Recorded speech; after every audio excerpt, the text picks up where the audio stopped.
A story I know of an attorney who was a litigator. He was in the middle of a mediation, and his client leaned over and said, "Oh, use this case." Hey, ChatGPT yes, ChatGPT just said this. Wow. Turns out the case didn't exist.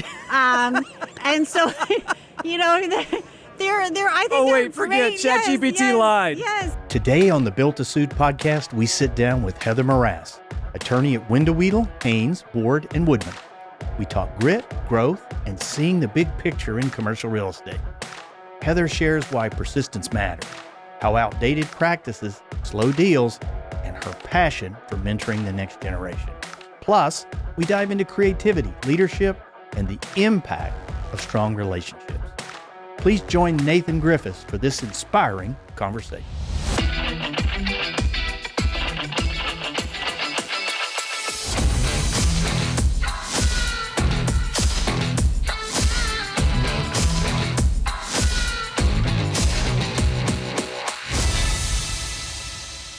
So what's the first app that you open in the morning?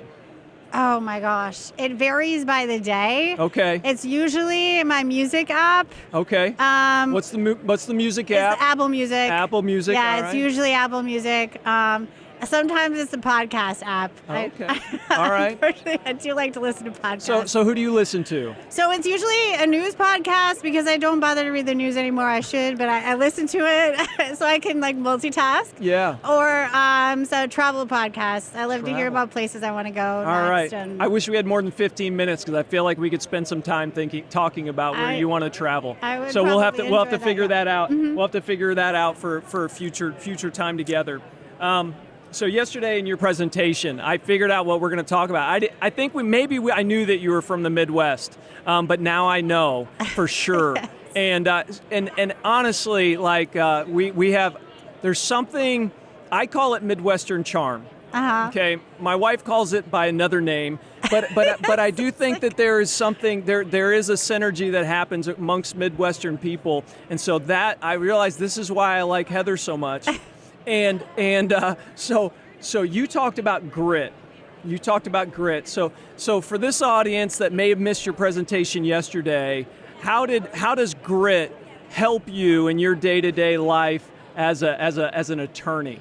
So, as an attorney, the goal is always to get to the finish line. At least, hopefully, it is, right? And so, grit is all about just pushing your way through, And I mentioned yesterday, my husband calls it stubbornness. I call it grit. I've gotten bulldozer as well before. Okay. But the goal is really you have to get to that finish line. You try to make it work the best way you can, and I think everything in this industry is about trying to get the deals done ultimately, and so I think having that grit, that continuing to push through, it helps the deals get finalized, and it oftentimes helps them to get done faster as well because you're not sitting anything. I hate when something's in my court. I want to get it back out again. Yeah. So it just there's never like, oh, is this going to happen? Because when you start to guess whether or not something's going to happen, You've given up. You give it up, or somebody else does. It's just a sense. But if you're like, look, hey, this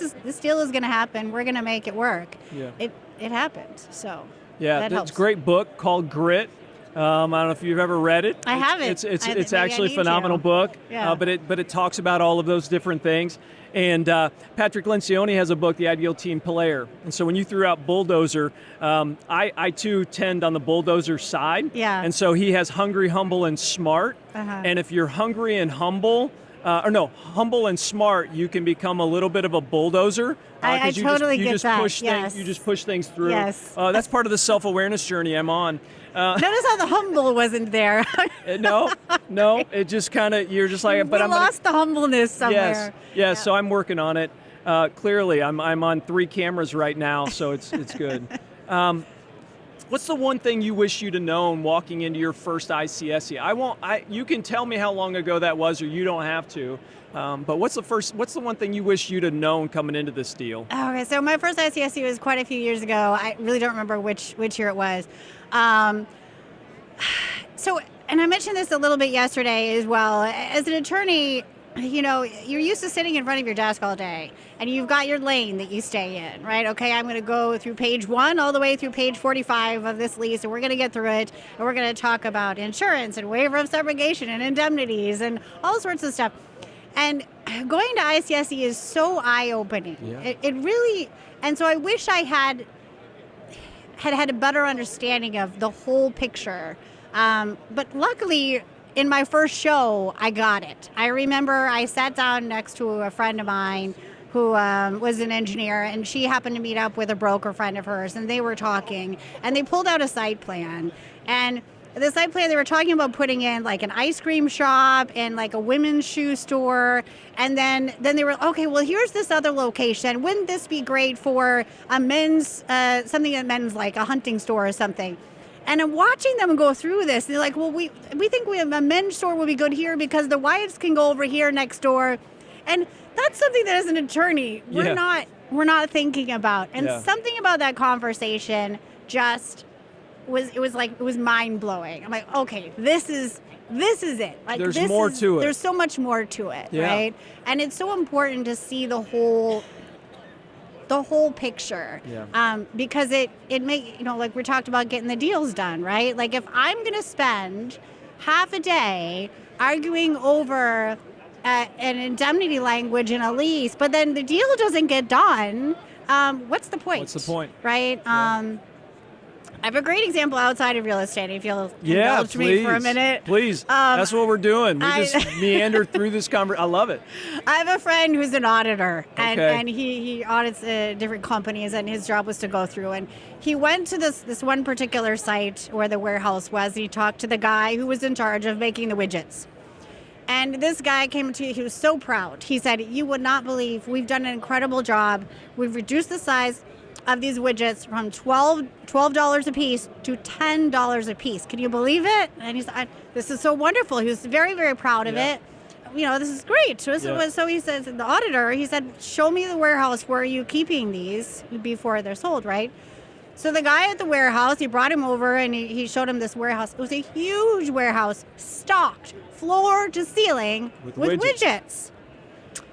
And so my friend, the auditor, he said, well, what's happening with the sales? Why do you have so many widgets?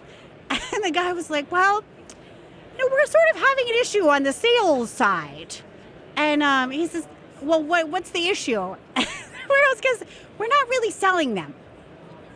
And so I guess the point in the whole product is if you're only seeing your lane, right? Like he was so proud. He was making these widgets for $2 a piece, but he was making trash. Yeah. And not only that, now they had to pay the money to store the trash in this giant warehouse, right? So I think the same can be said for real estate. Yeah. Right? Like you need to be able to see the whole picture to really be a good part of the team, right?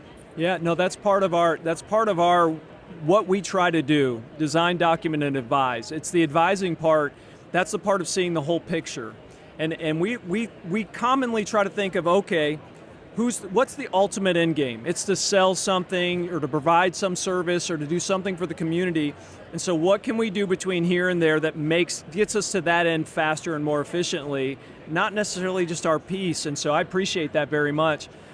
In that vein, what's the thing in the industry that you're seeing right now, whether it's in lease terms or in legal language, that you're going, all right, clearly we're not thinking about the end game here. This is slowing the process down. What's the new thing everybody's seemingly fighting for no reason? Oh my gosh. It's weird. For me, it's not the new thing. Okay. It's the old thing. Oh, so the we've always done it thing? The we've always done it thing, and the outdated lease forms, right? So, you've got an owner that took over a center, and they're going to use the form from, the 1990s, and it still has outdated insurance language. It doesn't even call it the correct language. It may not be clear enough. Because the old forms, like if you've really seen old leases, they're like 15 pages long, right? And they worked well for back then, right? Yeah. And now they've gotten more complicated, and you can argue over whether or not that's a good thing or a bad thing. But I do see a lot of that where it's just the deals don't match anymore to what the paper is, right? Got it. So got it. yeah, that can be tricky. How many people have asked you about AI in this show so far?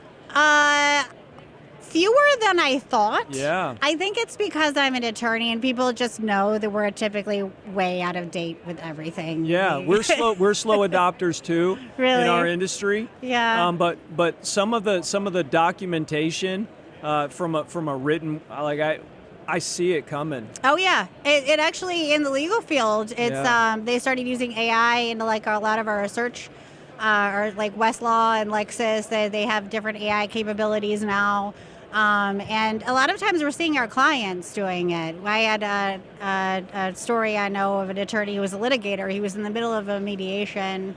And his client leaned over and said, "Oh, use this case." Hey, ChatGPT ChatGPT just said this. Wow. Turns out the case didn't exist, and so there. I think. Oh they're wait, forget great. ChatGPT lied. Yes, we were just kidding. And of course, there are a couple. There's one famous case out of New York where some lawyers really botched up using AI. But I think there's a place for it for sure. Yeah. I don't know about, I think you have to be careful about where you use it. Yeah, that might make sense for us to pay a little bit of attention to where we're trusting our sources. I think that's why you have all the big books. Maybe. Okay. A little bit of personal question. What keeps you up at night, and what gets you out of bed in the morning? Oh, what keeps me up at night? My kids, usually. Okay. If it's, like literally, I have got one that's on the computer too late. But what makes me worry? Yeah, I mean, I've got four total. So yeah.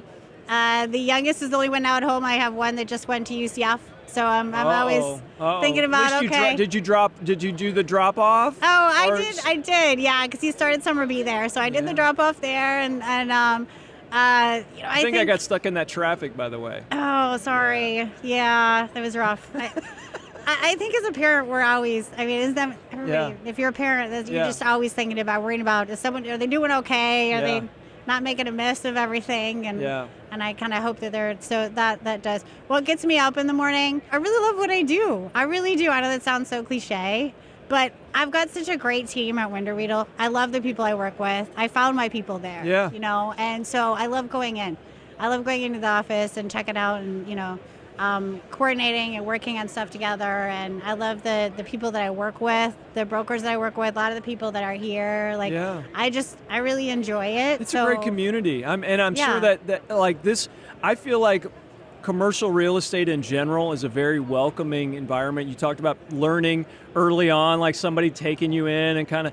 Yes. I feel like that's everywhere. And so to find your people, I agree. I love what I do. Like I enjoy it.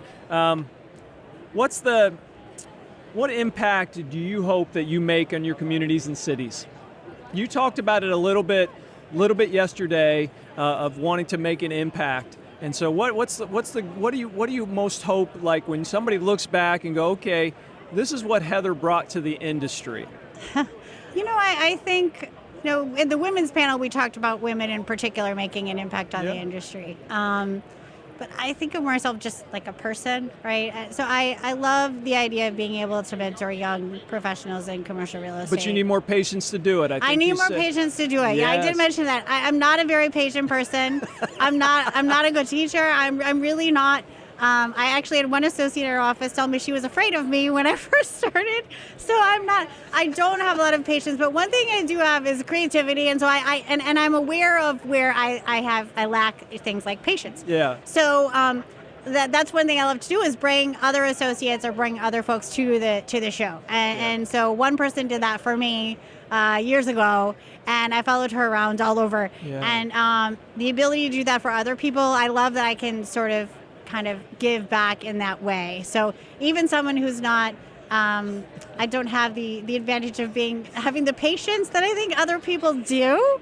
I think people fake it. I'm just being honest. Really? Like, I think that some people just fake, like, oh, I'm Mr. and Mrs. Mentor. I don't know. I think those people are very special. I'm not one of them. Yeah. But I do, if I can create an opportunity for someone to grow, I feel like I've done a good chunk. And so I mentor in other ways, like providing opportunity. No, I think bringing people here, exposing them to this network of wonderful people, which thank you so much for taking time and not charging me by attorney hours to sit down. You'll send me a bill.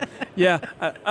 No, this has been great, and obviously, our Midwestern charm has connected. So I enjoy sitting down and talking to you anytime I get the opportunity, and always happy to support you and highlight your business, because your business helps us get to deals that makes us successful also. So thank you very much for your time. To say that. Thank you so much for the invitation. And I love working with Kohachi too. Your whole team is so much fun, and you always do such a great job. Well, thank you for that. Just very much appreciate the opportunity to be here. So Perfect. Thank you very much. Thank you, Heather. All right. Bye, Nathan.